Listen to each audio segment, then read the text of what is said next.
Крајот од месецов, односно 30 јуни, е ултимативниот датум кој што Сдружените македонски земјоделци од сите гранки им го дадоа на властите за да ги исполнат нивните барања по однос на, како што велат, катастрофално лошата состојба во која предолго време се наоѓа македонското земјоделие.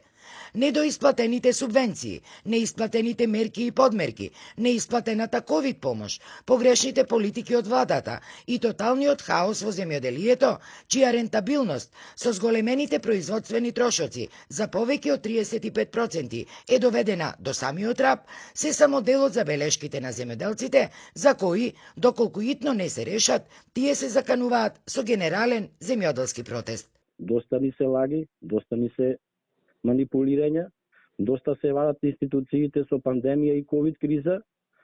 Ако е криза за нив, криза и за нас, и тоа треба да го знаат и тие и да преземат мерки за веднаш исплаќање на сите заостанати субвенции.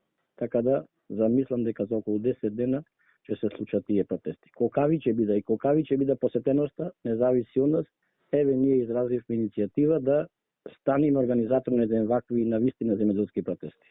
Освен ова, Сдружените земјоделци бараат итно повлекување и на законот за распродажба на државното земјиште, а додека пак за зголемувањето на цените на нафтените деривати тврдат дека директно ќе влијаело врз уништувањето на и онака осиромашениот земјоделец.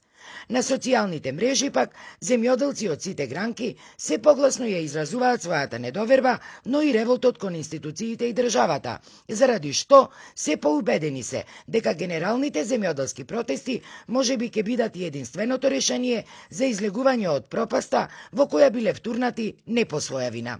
Најавените протести на сите земјоделци ќе се организираат на иницијатива на новоформираните тутунски здруженија.